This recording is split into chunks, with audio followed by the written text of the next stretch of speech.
Centre. Also Harrison Griffiths, political commentator, communications officer at the Institute of Economic Affairs. Very good morning to you. Morning. Christmassy outfits, where are they? You didn't get the memo? Didn't get the memo? A bit early for me still. Is it? Yeah, a little bit. My mum put the decorations up quite a while ago, but it's not quite for me yet.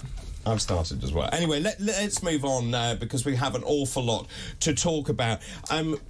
I mean, I started talking about this at the beginning of the programme. This is according to Mario Draghi, who led the ECB. The European Union should be a single megastate. It's not working in its current form, according to the former Prime Minister of Italy. He went on to say, and my mouth dropped open at this, it seems ridiculous to have 27 separate national armed forces, 27 separate drug control agencies. What we want is greater political integration, a true common parliament. Essentially, he's saying he wants a federal Eurostate. So the record hasn't changed.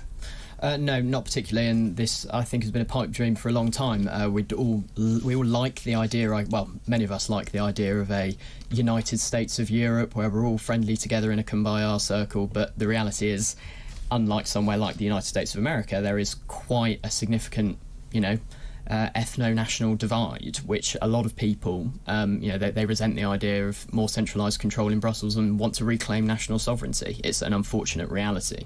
Is it unfortunate? Isn't it the fact that actually we are different countries, we have different cultures, we have different customs, we have different languages?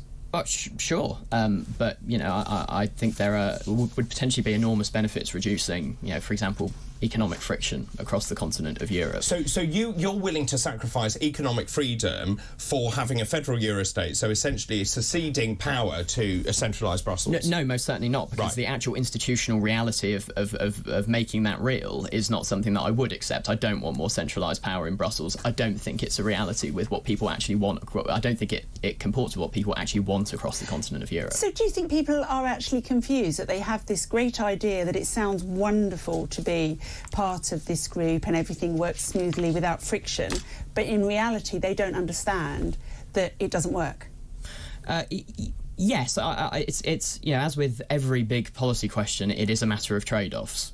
And it is a matter of doing some serious, rigorous work on what the institutions would look like and whether people would go along with it. Let me bring you in, Luke. I was going to say, if you look at what he's said, and I think you said, he said essentially a megastate. I don't think he actually used the word megastate, did he? I don't know. I thought reading the article that the headline didn't quite match what he actually said. And I mean, if the point about having... Well, he said the EU is mired in functional paralysis, faces a critical moment. According to the Telegraph, he said the European Union should become a single megastate. It is not working in its current form. Does it? I don't know if they quote him on that. But anyway, what he actually said about, what he definitely said about drug control agencies, I mean, it wasn't quite clear to me whether he's talking about drugs as in pharmaceutical drugs or drugs as in, like, cocaine and heroin or whatever. But let's assume it's the latter. Well, I think it's the latter. Yeah, exactly. So that's an international problem. Drug dealers are, smuggling drugs across borders. You've got 27 different agencies chasing them in an uncoordinated way. Well, they talk to each other. The taxpayers in each country are paying for those agencies. It does kind of make sense to have one central body that's A, more effective, and B, cheaper to run. Well, and I mean, and I don't think effective. Yeah. Well, because you've got a single body. Doesn't mean it's more effective. I think generally it does to have one single entity. Isn't there an example of it? So if we look at America and Mexico, where most of their drugs are coming across, they've not won that battle. Just having them trying to beat one country on their doorstep, they haven't beaten. But again, it's not. I don't think it's the same thing. America and Mexico, you can't compare the differences between America and Mexico. Economically, the size of the countries. No, but Ren is talking about the drug trade. I mean, it could just be an unwinnable war. Yes. Well, I mean, let's be honest. I think it is. Well, let's move on. So how about talking about, say, economic regulation? It's very difficult for an investor currently in one part of Europe to invest in another part of Europe compared to America, where an investor in New York can easily invest in a company in San Francisco. Sure, but we're different countries. And that's partly why America has a big tech industry, and Europe doesn't. If we had one set of rules that made it easier it's not entirely true, but it's a big reason why. I don't think more EU regulation of the tech industry is going to make Europe a tech powerhouse. Well, no, but what I'm talking about is not about the tech industry, but about having a single capital market where you can easily move money from one place to another. I do agree with that. Or have a centre of excellence, and that is the point of the UK is trying to make, which is actually we do have a lot of IT companies investing here, but you need to then make it more attractive to them. Let's move on though, because the Labour Party is polls apart. In fact, when I was looking at the latest polls, 20 points thereabouts. The Labour Party has got there by really not saying anything. Now, suddenly you've got David Lammy popping up. David Lammy saying the EU will be Labour's #1 priority in foreign policy once in government. This is according to the Shadow Foreign Secretary. There will be a tonal shift in the UK-EU relations, called for more regular discussions between the two. He said... it seems extraordinary to me that we don't have more conversations in a structured way every 4 months or every 6 months to discuss matters. How is that going to play? I assume you agree with David Lammy. Well, if you look at what's happening in the Middle East, in North Africa, we've got huge problems on the borders of Europe, which will affect all European countries. Obviously, the situation in Russia-Ukraine is really worrying. Very good chance you're going to have a US president later this year who's not much interested in Europe, its defence, just generally sort of concentrating on domestic matters. There's a lot of big economic and political issues that affect all European countries commonly. And I think most people would want us to be cooperating on that and to be getting on well with our neighbours as opposed to having hostile relations with them. But this goes back to the bigger issue, Harrison. So just in terms of those red wall voters who were Brexiteers, who voted for Brexit, who were former Labour voters, and they're toying with going back to the Labour Party, how does this play out for them? Well, I'm not sure exactly. It would depend on the specifics of what David Lammy is talking about. I mean, the motivation, which I think Luke just outlined quite well, is fundamentally sound. You do need to have good relations with the people on your does it have to be precisely, but I'm not sure he's actually called for it to be formalised. I mean, I think that's the subtext. But it's a very different thing to say call for rejoining the single market or to reopen the question of the free trade agreement with the EU versus we are just going to make a stronger effort to be friendly with them. Well, he talks about not rejoining the EU over the next political cycle, but certainly the subtext for me is that is where they're going. I mean, it's interesting also that when you look at the other EU stories around at the moment, in fact, the jobs didn't leave London as they expected. They expected 77,000 jobs to disappear. Germany is in recession. Exactly right. Now, where do you stand on this? That Ursula von der Leyen has also waded in, and she's now saying that actually Brexit will be overturned, but it relies on the youth vote. I think she went so far as to say, we goofed it up. I keep telling my children, you have to fix it. We goofed it up. You have to fix it. And she's talking about that actually pretty much the UK is going to change its mind. I highly doubt it. I mean, not for a very... The question won't be put to the people for a very long time. It would need to be put to the people in order to overturn the previous verdict. The core problem, as I see it, is when the Remain campaign had the status quo on their side, they were arguing for something very solid. If you had a rejoin campaign, you would be talking about rejoining the EU on far worse terms, particularly for those... if you're trying to swing people who voted Brexit to rejoin the EU... by saying, well, we probably won't actually have exemptions from certain EU programmes as we did previously. We might not have an exemption from Schengen. I don't think that's going to work very well. No, and it's interesting, Lee Anderson, I mean, this is where I come back to the politics of this, and certainly as we go into the next general election, this is Lee Anderson. He has told Ursula von der Leyen to shut up after the European Commission President urged the young people to reverse Brexit. So clear, I think, pretty clear blue water starting to open up. How does that change and shift the electorate? Well, I just think, firstly, on the point about jobs in the city, I think, we've still lost several thousand jobs 7,000. so far. No. So they're saying that actually the number of jobs is increasing in the City of London. Again, that's from a city lobbyist. I think the IPO market in London has really sort of withered since Brexit. Brexit's not the only reason, but it's part of the reason. Well, we haven't Brexited, as I keep saying. £29 billion in business investment lost, according to the Bank of England. I think the economic... We could argue this all day. I'm sure you'll take a different view to me, but I think the economic case is pretty clear. But kind of parking that... I thought there was something sort of slightly heartening about von der Leyen's remarks. I think even, you guys as Brexit supporters also, wasn't she saying that actually the EU needs to reflect on why Britain has chosen to leave? And I think that is, as somebody who wanted to remain, I still feel sad that we didn't, but has accepted that we didn't.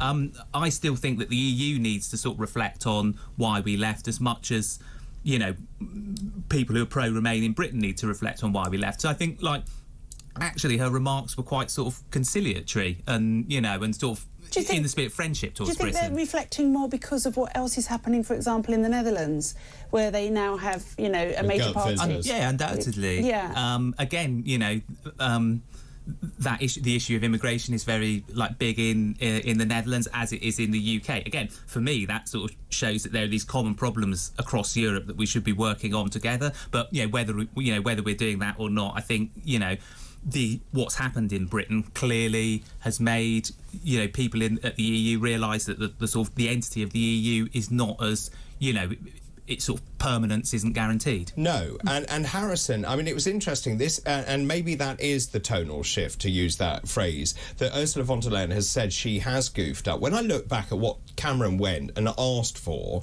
and this would have made the difference, I think, for us staying within the EU. He said we did not want an ever closer union. Migrants must live in the UK for 4 years before claiming benefits and housing. An explicit recognition the euro is not the only currency in the Eurozone. They could have agreed to those terms, and we may well have stayed in. They goofed up. And I would be very interested to see in 20 years' time if that is what keeps the EU alive, particularly the migrant break, for example. It's not something I personally care all that much about. I'm very pro-immigration, a very pro-free movement, but I know it's a massive... 746,000 net migration figures last year. Yeah. No schools, no hospitals. We haven't got the housing. And that's outside the EU. Yeah. Well, not all of it. That doesn't really seem to have much to do with the EU, but I'm just saying, I'm saying that if you have freedom of movement, which is fine, but also you need infrastructure to accompany that. Oh, I completely agree with that. We need to actually build stuff, whether we have high immigration or not. But, I mean, I would be very interested to see if something like what David Cameron proposed when he was trying to keep the UK in the EU is what actually ends up becoming the status quo. I think the public would actually... like that. I think they would say, OK, if you've got to come here and for 4 years you've got to build your own life and contribute to the economy before we give back, I think most people would say OK. Yeah, well, quite possibly. I think that's one of the biggest issues, is that, people see lots of immigrants coming in, and we are, I would argue, unfortunately, it's impossible to extricate ourselves from one another because we have a very high tax burden, for example. We have a reasonably high share of GDP that's spent by the government. I have no control over where a certain portion of my money goes. If people could see that new immigrants coming in perhaps, had to wait a little while before getting some fiscal transfers from the government, I think perhaps they might be a little more friendly to immigration, although I don't actually think markedly. I think it's more cultural. I mean, it's interesting going back to that. I think they did goof up. I think had they agreed to those things, that the result may well have been different. Also, in terms of migration, I agree, we thrive on migration, immigration into this country. We always have. There is also an argument to say that we're culturally much more similar to people in Europe, because, of course, we are Europeans at heart, and therefore there would be better assimilation than there may well have been given the latest policy. Yeah, exactly. I mean, that didn't come up so much in the referendum. The fact that it's essentially a choice between less migration, which has potentially negative economic consequences, migration from Europe, or migration from elsewhere in the world. And I can understand why it didn't come up, because that could have, given some oxygen to some quite unsavoury views. But I think that I think you're undoubtedly right in what you're saying there. Can I just ask you both? This is from John Curtis, the polling guru, saying Labour voters want a closer relationship with the EU. I said that Labour isn't really saying anything about this. Should Labour be frank about this coming up to the general election and say, actually, we do want much closer relationship, we want to go back into the EU, let's be very clear what we're standing for? Let's put it in the manifesto. Correct. Yeah. Well, should they do that? They definitely shouldn't say we should go back into the EU. I don't think there's any chance that that'll be their policy. But shouldn't they set out for the electorate what they mean by a closer relationship? I think that's kind of what David Lammy's been doing to an extent. He's saying he wants to be cooperating on these big geopolitical challenges that I was talking about earlier, and that he wants a sort of friendlier, more cordial, more constructive, less adversarial relationship, which I think, most people, Leave or Remain would support. And Harrison, you were frowning during that answer. Well, no, I actually broadly agree. I don't think there is an awful lot of evidence that the leadership of the Labour Party wants to take us back into the EU anytime soon. Not yet. I don't think there is an awful lot of demand for it, but it does reveal, I suppose, the intractable problem that the Labour Party in particular faces, but that the country faces, is there's still an awful lot of division over this, and it's not very easy one to reconcile. But isn't that division also being fuelled by migration and what people are seeing in their towns? It's not what we see in London, it's what people see outside of London, in their hospitals, their schools, their GPs, when they cannot get appointments or places to live. I think there's definitely division about that, but I think I'd see that now as being a separate issue to the EU, because obviously we're not in the EU anymore, so it's just about our own people link migration. it to the EU because they see free movement of people just adding to that burden. Well, one of my colleagues at the IEA, Steve Davis, has a theory that in the next perhaps 30 years or so, being pro-EU will be the quote-unquote right-wing position, as a consequence of the fact that the EU may take a markedly right-wing shift on cultural issues and immigration in particular over the next few years. Which we're starting to see. More people like Wilders and Orban, right. Interesting. Potentially. That's really fascinating. Stay where you are. We'll just take a quick pause. Time for a break. We'll continue with Luke and Harrison after this break. This is TalkTV. Let's move on, though, and talk about what is going on politically, because there's a great headline this morning. I think this is in the Times. Nigel Farage's I'm a Celebrity run is making the Tories nervous.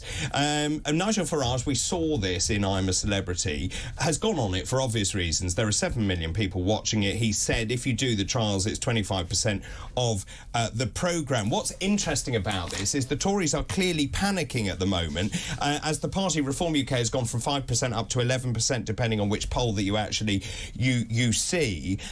What can the Tories do to turn this round? Because there's another article this morning which actually says senior Tories believe they're in a slow death spiral. We've tried everything and nothing is working. We've played all our cards. The polls aren't moving. Can the Tories bring this back in any sense? I don't know. My political views tend to poll very unpopularly, so I'm not sure they will want my advice on that, but I do take objection to the quote, we've tried everything. That is nonsense. The biggest problem that faces our economy right now is that the supply side of it has been completely choked off by usually burdensome government regulation, a little bit the tax burden, or that's slightly less of a problem, I would argue. They have not made any meaningful attempt to address that when it comes to planning laws in particular. Housing, infrastructure, energy, none of it. So how about you do try everything before you ask that question? So can the Tories pull this back? I think it seems, if you look at the polling pattern, I mean, Rishi Sunak, he's on like his 11th relaunch or something, and it hasn't made much of a impact on the polls. So if it's going to happen, it's going to have to happen soon in the face of every attempt to make it happen, it's and its failure. To happen with a catastrophic issue on the other side. And can I just ask you, why did he go to war on the Elgin marbles when you've got everything else falling apart around us? That seems an extraordinary thing to pick up on and go to war with. He possibly thought it would make him look tough or something like that. I've no idea, to be honest. I don't think it has had that effect, if that was the intention. OK, let's move on very quickly. Rishi Sunak also pushing for sort of to be harder about Rwanda. We're still waiting for that legislation to come through. By the way, breaking news now, Glasgow Airport has temporarily suspended all flights due to worse than anticipated snow. This kind of just reminds me, this country isn't really fit to do anything. No, certainly not. We get, I don't know, it says heavier than anticipated. Maybe that's true, but we get snow every year. That's Scotland. It was predicted to be -10, I think, on the weather this morning. There are countries, across the world, particularly at the north and south poles of it, that manage to run their societies just fine with heavy snow and adverse winter conditions. We're just not very prepared. Well, as with most other things, we just completely lack the ability to have any kind of proper preparedness for these Yeah, things. it does seem extraordinary. Very quickly, because time is tight.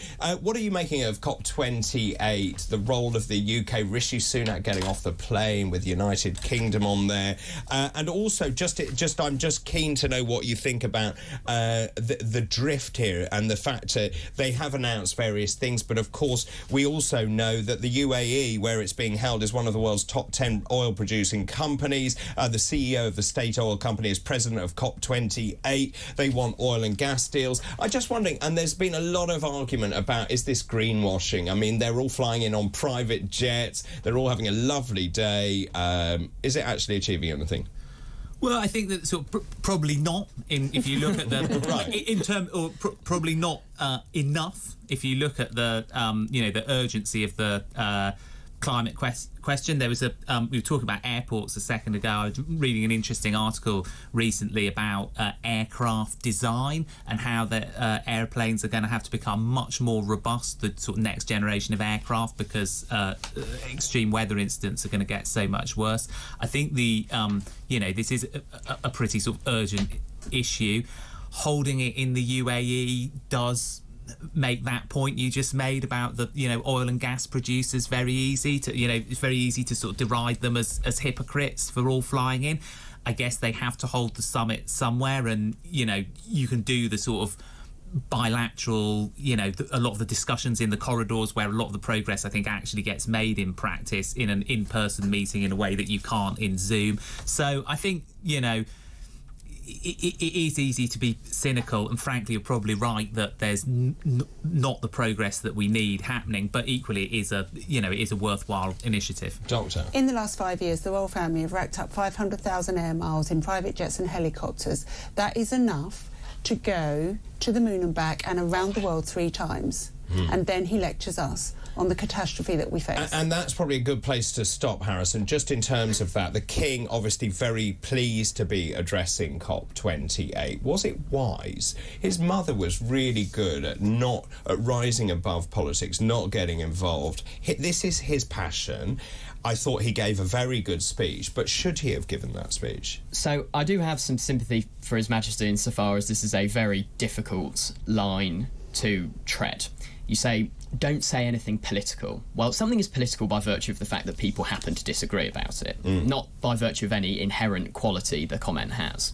And so when he says something like, we need to work to keep our environment in good health and reverse some damage, who disagrees? Not me. I like that. It's about whether you start getting into specifics. It's about whether you start, you start proposing specific policies.